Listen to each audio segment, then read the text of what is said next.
Bonjour, mesdames et messieurs. Je vais juste placer mon texte pour pouvoir vous parler. Il fallait que je paye sur l'enregistrement, etc.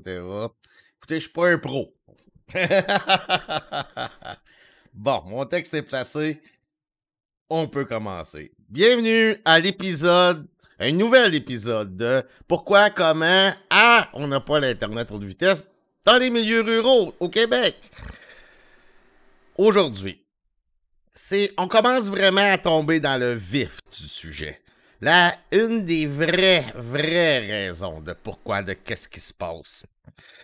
Vous savez, là, je vais parler de la MRC de Drummondville, parce que c'est avec elle que je fais affaire, vu que j'en suis un citoyen et que je suis un fournisseur Internet. Probablement, je pense que je suis le seul dans la région avec ses propres infrastructures. Je parle pas de revendeurs, de ceux qui revendent de l'Internet sur le câble ou whatsoever. Là. Moi, je suis quelqu'un qui a mes propres équipements, etc.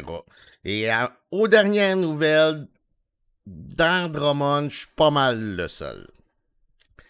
Maintenant, on va parler de nos chers politiciens municipaux. J'ai beaucoup de choses à vous dire.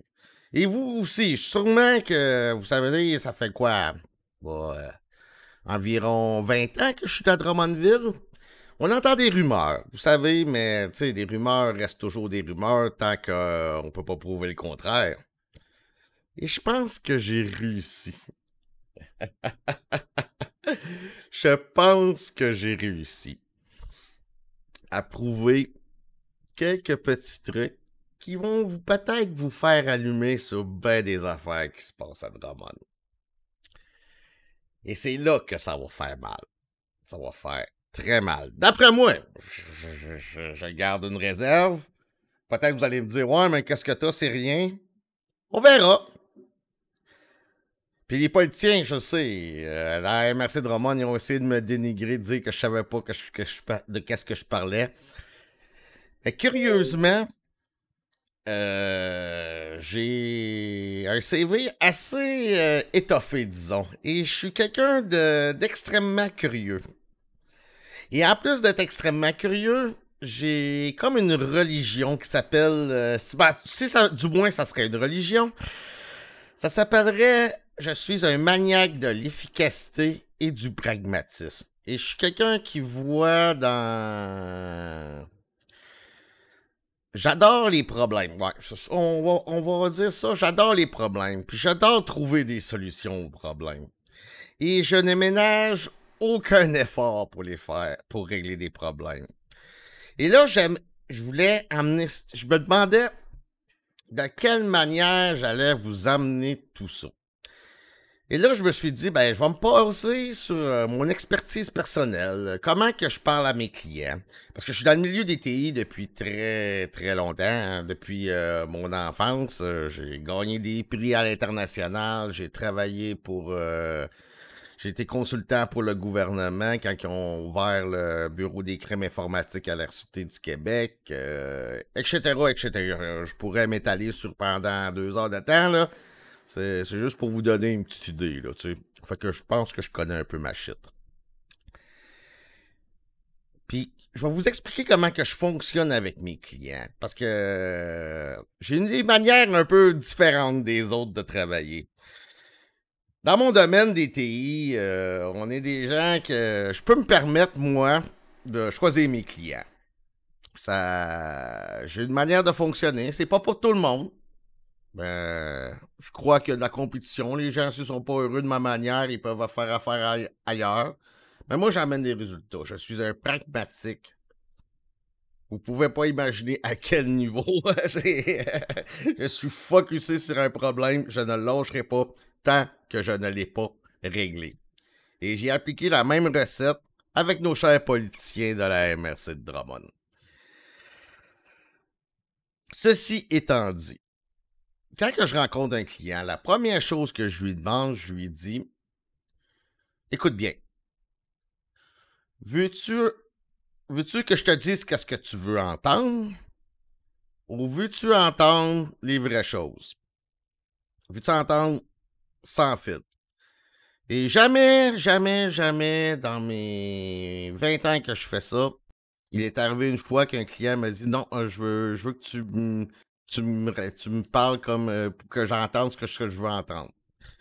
Fait que ça réglé, je pense que si je vous pose la même question, vous allez probablement me répondre la même affaire. Ceci étant dit, les rumeurs, c'est toujours des rumeurs, comme j'ai dit au début de la vidéo.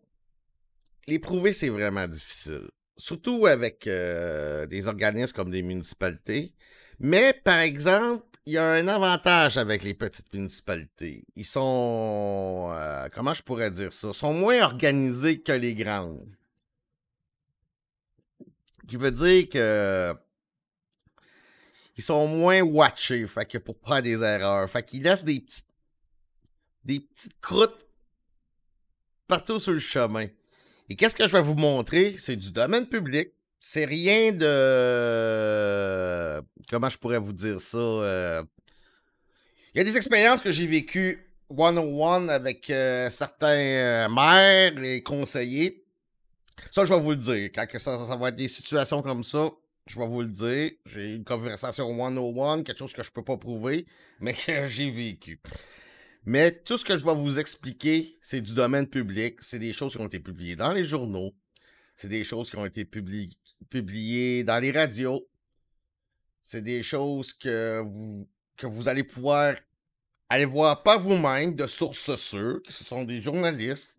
Mais il faut faire attention aussi, tu sais, parce que des fois, il y a des complotistes aussi qui disent « Ah, tout est un complot », puis il y a ceux qui ne voient pas de complot tout. La vérité est tout le temps, je vous dirais, entre les deux. Et certains complotistes, je pourrais dire, attaquent souvent les médias sur leur... comment je pourrais dire ça? Parce que là, je perds le mot. Qui aurait un biais envers les autorités. Mais il faut comprendre une chose. Il y a des sortes de journalistes et il y a des journalismes différents. À ce que j'ai compris, j'ai parlé avec des journalistes. Moi, quand j'ai une question, je vais voir un spécialiste qui travaille dans le domaine puis je pose mes questions. Comme ça me permet d'avoir une meilleure idée de la chose. Mais souvent, ils veulent pas tout te dire. Il y a des choses qu'ils gardent secrètes. Ils veulent pas... mais tu finis en parlant avec le monde qui prennent confiance, puis à un moment donné, ils m'expliquent les vraies affaires. Pour revenir, il y a deux sortes de journalisme. En tout cas, deux types de journalisme qui, à propos de cette cause-là, t'as d'un côté les reporters, le journaliste qui fait des reportages, et le journaliste d'enquête. Dans nos régions, on a des petits journaux. Le journaliste d'enquête, ils n'ont pas de budget pour ça. Là. On va s'entendre pour ça. Alors, ce qu'ils font, c'est du reportage. Il faut comprendre c'est quoi du reportage. Du reportage, le mot le dit. Un reporter, reporter. C'est que quelqu'un dit quelque chose, tout ce qu'ils font, c'est prendre leur parole et la dire dans le journal. Il n'y a pas de... comment je pourrais dire ça? D'analyse, des choses comme ça. Fait que ne frappez pas sur les médias. C'est pas de leur faute. Ils n'ont pas les budgets pour faire ça. C'est tout à fait comprenable que des choses comme ce que je vais vous expliquer n'aient pas sorti. Parce qu'ils n'ont pas le temps, ils n'ont pas les budgets pour faire ça. Je ferme cette parenthèse. Aussi, j'ai pris du temps parce que je voulais éviter aussi les dommages collatéraux.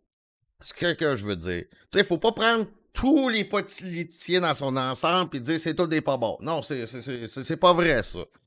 Mais le problème est que certains éléments, et eux, ils sont comme dans leur bulle. T'as le maire, les conseillers. Souvent, là, ce que j'ai vu comme à Sainte-Brigitte, là, dans mon village, là, ils sont dans leur petite bulle et ils se parlent entre eux autres, mais il n'y a rien qui filtre qui peut rentrer de l'extérieur. Ils n'ont pas de salaire. Ces gens-là, ils sont pas vraiment payés cher pour ça. Fait qu'ils se causent pas trop le basic, mettons. Et ça, c'est un très gros problème. Parce que les gens ont des perceptions... on fait des raccourcis dans notre tête, tu sais. On est... comment je pourrais vous dire ça? On a une vision romantique des choses. Comme on pense que nos politiciens, plus qu'ils sont proches, qu'ils sont près de nous, plus ils sont honnêtes. C'est pas tout à fait vrai. Ça, souvent, c'est les pires parce que les autres sont pas checkés comme ceux plus hauts. Et souvent, ces gens-là, ça amène aussi une certaine clientèle des politiciens municipaux. Tu sais, la motivation n'est pas l'argent, ça c'est certain. Fait qu'il faut trouver d'autres choses. Il y en a qui le font parce que, tu sais, ils ont jamais eu de titre, ils sont à soif de pouvoir, puis ils ont un ego démesuré. Ça, c'est des gens très, très dangereux. Il y en a d'autres qui font ça pour la bonne chose, mais souvent, ces gens-là sont pas prêts à... Comment je pourrais dire ça? Les gens qui veulent faire la bonne chose, normalement, s'écrasent assez vite face à ces gens-là avec l'ego démesuré qui vont...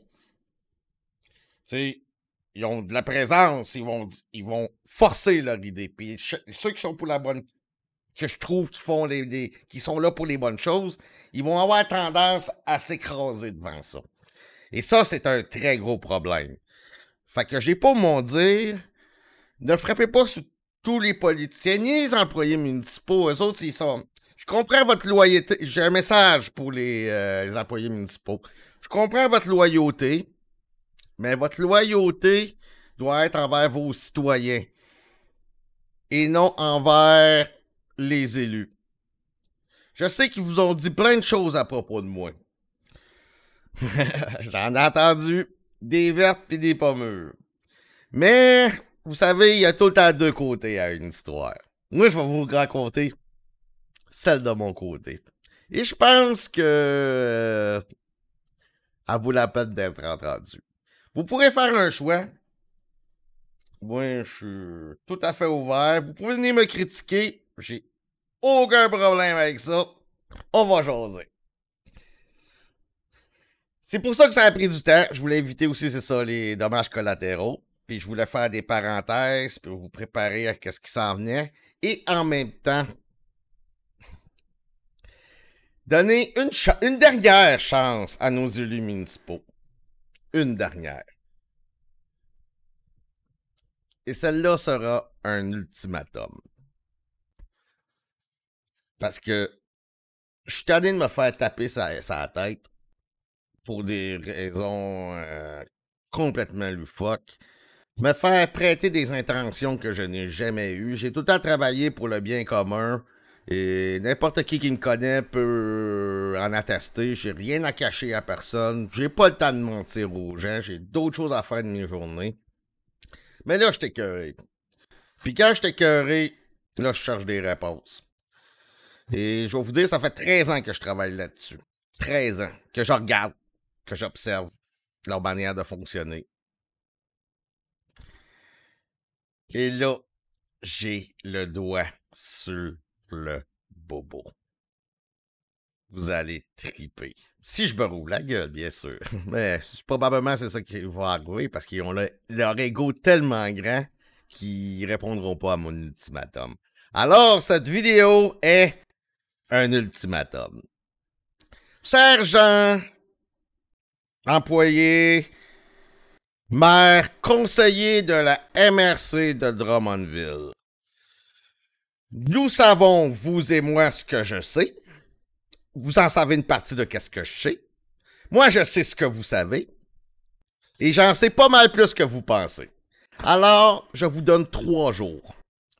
Si, mercredi soir, à 6h PM, vous n'avez pas divulgué toutes les informations par rapport à ce qui s'est passé avec le projet de fibre optique de la MRC Drummond, et vous savez ce que je veux dire, par rapport à l'appel d'offres, je vais commencer à parler.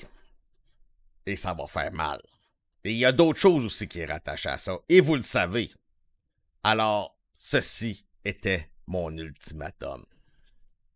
Bonjour tout le monde.